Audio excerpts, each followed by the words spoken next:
So now ऊर्जा global limited अब देखिए 11 रुपये 95 पैसे पर स्टॉक आ चुका है।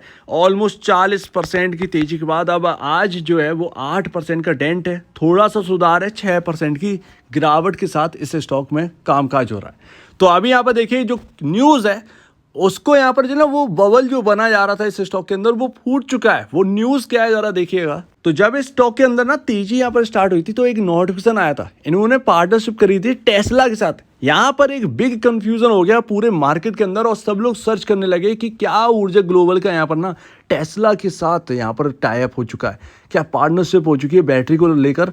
तो यहाँ पर अगर ऐसा होता तो फिर आज ये स्टॉक ना मतलब यहाँ पर शायद ही ऐसा कोई रहता कि इस स्टॉक को खरीदना ना चाहे, ठीक है ना। क्योंकि टेस्ला का नाम, एलन मस्क का नाम अगर जुड़ जाता तो ये स्टॉक आपका ऑलमोस्ट आपका 200 रुपये तो पता भी नहीं चलता कहाँ गया। 200 रुपये यहाँ पे लगातार यहाँ पर तेजी होती, क्योंकि आप जानते हैं कि एलन मस्क ने जहाँ पर भी हाथ रखा है, चाहे क्रिप्टो के अंदर हो चाहे किधर भी हो, जहाँ हाथ रख दिया वो स्टॉक ना वो स्काई रॉकेट हो गया, राइट। चाहे क्रिप्टो चाहे कुछ भी हो, स्काई रॉकेट। लेकिन यहाँ पर ना एक बहुत बड़ा कन्फ्यूज़न हो गया टेस्ला के नाम के साथ, सिर्फ और सिर्फ टेस्ला, बहुत बड़ा कन्फ्यूजन। और इसी का यहाँ पर जो है ना विजय केडिया ने आज थोड़ा सा उस बबल को ना फोड़ दिया है। तो देखिए कंपनी का नाम है टेस्ला पावर यूएसए। अब देखिए नाम से तो यही लग रहा है कि एलन मस्क की कंपनी है, क्योंकि यहाँ पर ना टेस्ला का नाम जुड़ा हुआ है। अब देखिए टेस्ला से तो हम सिर्फ एलन मस्क को ही जानते हैं, सीधी सी बात है। अगर हम किसी प्रोडक्ट पर टेस्ला का नाम देखें तो ऐसा लगेगा कि एलन मस्क का प्रोडक्ट है, ये उनकी कंपनी का प्रोडक्ट है। तो यही यहाँ पर हुआ है, कंपनी ने यहाँ पर जो है टेस्ला, जो यूएसए की कंपनी है टेस्ला पावर यूएसए, ये एक बैटरी बनाने वाली कंपनी है, ये एलन मस्क की कंपनी नहीं है, इस बात को ध्यान रखिएगा। तो टेस्ला पावर यूएसए जो है ना उसकी एक इंडियन एंटिटी है, जो कि यहाँ पर जो है उसका नाम है Tesla power India private limited. यहाँ पर वो करार हुआ है। तो टेस्ला यहाँ पर ना मोटर्स अलग है, टेस्ला पावर अलग है। ये यूएसए की कंपनी है, ये बैटरी बनाती है और ये कुछ छोटी मोटी कंपनी नहीं है, इस बात को भी याद रखिएगा कि जो बैटरी वाली कंपनी से इन्होंने टाइप किया है ऊर्जा ग्लोबल ने, वो कोई छोटी मोटी कंपनी नहीं है, वो भी एक अच्छी खासी कंपनी है, यूएसए की कंपनी है। वहाँ पर वो कामकाज बहुत सही कर रही है। और जैसे एलन मस्क की कंपनी की आप बात करें वो है टेस्ला मोटर्स, यहाँ पर वो डिफरेंट है। टेस्ला एनर्जी, टेस्ला की यहाँ पर जो पावर वॉल नाम से कंपनी है वो डिफरेंट है। टेस्ला सोलर तो वो अलग है, बिल्कुल अलग है। उनकी सब्सिडीज के नाम अगर आप देखेंगे तो वो बिल्कुल डिफरेंट है। यहाँ पर टेस्ला पावर जो है ना वो डिफरेंट। टेस्ला पावर एक है बैटरी बनाने वाली कंपनी और वो एलन मस्क की कंपनी नहीं है।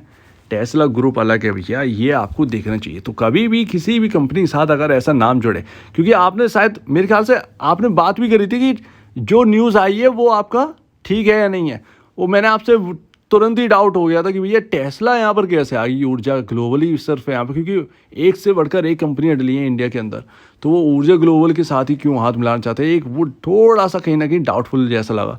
तो वो सर्च जब किया, वैसे इतना मतलब कंपनी है किसी के साथ भी टाइप कर सकती है, लेकिन फिर भी एक सर्च किया जाता है, तब जाकर पता चला कि ये टेस्ला मोटर्स अलग है, टेस्ला पावर डिफरेंट है। तो ये जरूर सर्च करिए जब भी ऐसी न्यूज़ आए। और स्टॉक का मार्केट कैप देखिए आज 12 रुपये 60 पैसे का यहाँ पर हाईएस्ट लेवल था, उसके हिसाब से 665 करोड़ रुपए की कंपनी हो गई थी ऊर्जा ग्लोबल। अब देखिए यहाँ पर ना इतनी छोटी कंपनी है, मतलब अगर आप देखेंगे कि स्मॉल कैप के अंदर बहुत ही छोटा मार्केट कैप माना जाता है ये। अगर कोई फंड है उसके पास 10-20 करोड़ रुपए का फंड है तो वो आराम से ऊर्जा ग्लोबल जैसे शेयर्स को चला देगा एक झटके में।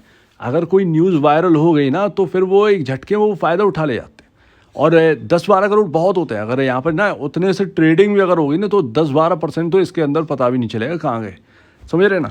तो बहुत ही छोटा मार्केट कैप है, आसानी से चलाया जा सकता है। अब इसका मतलब ये नहीं है कि चलाया जा सकता है तो स्टॉक बेकार है, ये कुछ नहीं होता है भाई।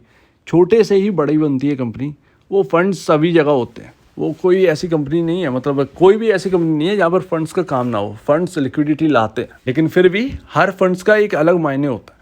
चलिए उसको साइड में रखते हैं, वो हमारे टॉपिक से बिल्कुल रिलेटेड नहीं है। आप ये समझिएगा कि मैंने आपसे कहा था लगभग 2-3 दिन पहले ही मैंने आपसे वीडियो पर बात करी थी।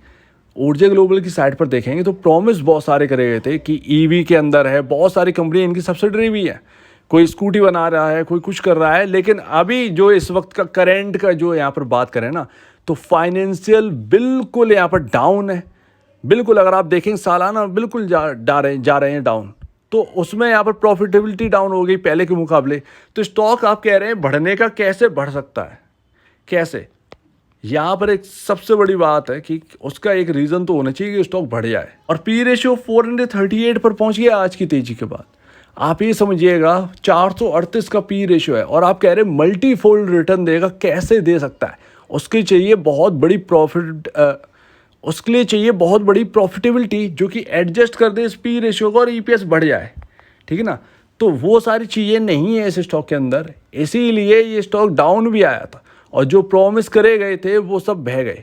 रियलिटी फैक्ट यही है कि सोलर के प्रोडक्ट जो बनाते हैं वो इतना कामगर नहीं आ रहे इस वक्त, क्योंकि यहाँ पर नंबर जो है ना वो कह रहे हैं कि नहीं आ रहा है कुछ। इवन चिप्स की बात करें तो चिप जो बनाने की बात करी गई थी, चिप के लिए ये खरीद लिया गया ये स्टॉक, वो चिप का भी कुछ पता आता नहीं है। तो फिर यहाँ पर ऐसे में क्या करें? देखिए सीधी सी बात है, अगर आप फिर भी इस स्टॉक को होल्ड कर रहे हैं, कुछ भी रीज़न से होल्ड कर रहे हैं, डजेंट मैटर, अगर आप इस चीज़ को होल्ड कर रहे हैं, इस स्टॉक को होल्ड कर रहे हो, सिर्फ और सिर्फ आप टेक्निकल देखिए। फाइनेंशियल और फंडामेंटल में आपको नहीं समझ में आया, इवन मुझे भी समझ में नहीं आया, बहुत ज़्यादा महंगापन दिखेगा इस स्टॉक के अंदर, सीधी सी बात है। तो आपको टेक्निकल पर शिफ्ट हो जाना है, हर वक्त सिर्फ टेक्निकली देखिए जब आपको कुछ चीज़ें समझ में ना आ रही हो। तो यहाँ पर आपके मूविंग एवरेजेस देखें तो मूविंग एवरेजेस ये कह रहे हैं कि ये स्टॉक अपने मूविंग एवरेज से बहुत आगे है। 200 डेमा, 100 डेमा, 50 डेमा बहुत आगे निकल चुका है। 50 डेमा आपका 8 रुपये 10 पैसे के आसपास है, 100 डेमा आपका 8.28 के आसपास है, और 200 डेमा आपका यहाँ पर है 9.72 पर। सो अभी स्टॉक कर रहा है आपका 11 रुपये 90 पैसे पर काम। तो ये अपने मूविंग एवरेजेस से तो ऊपर है, ये एक अच्छी बात है। और यहाँ पर अगर आप कहें ना, गोल्डन क्रॉस जो कहते हैं वो बनने वाला है। अगर इसके अंदर और तेज़ी होती है तो ये आपका 50 डेमा जो है ना वो ऊपर निकल जाएगा, और 100 डेमा 50 डेमा के ब्लो आ जाएगा। तो यहाँ पर सबसे ज़्यादा नोट करने वाली बात। और अगर आप ट्रेंड लाइन के हिसाब से भी देखें, देखिए अब वो गोल्डन क्रॉस बनेगा या नहीं बनेगा वो तो इसकी तेज़ी के ऊपर है। अब इस खबर के खंडन होने के बाद क्या होता है, तो देखिए खबर तो पहले ही समझ जाने चाहिए था, पता नहीं लोगों ने समझी नहीं है उसको, वो एक अलग बात है। ट्रेंड लाइन को ज़रा देखिए, ट्रेंड लाइन क्या कह रहा है? 8 रुपये 50 पैसे, 8 रुपये 60 पैसे के आसपास बहुत इंपॉर्टेंट लेवल है, जो कि यहाँ पर जो है ना काफ़ी ज़्यादा स्टॉक ऊपर वर्क कर रहा है। तो यहाँ पर एक रेंज है जिसको आपको समझना है, 12 रुपये और 11 रुपये 55 पैसे, ये एक रेंज है। अगर 12 रुपये के ऊपर आज क्लोजिंग होती है तो बहुत अच्छी बात है इस स्टॉक के अंदर, और 12 रुपये के ऊपर चलना स्टार्ट कर देते हैं कल से, तो फिर इसके अंदर तेज़ी बढ़ेगी।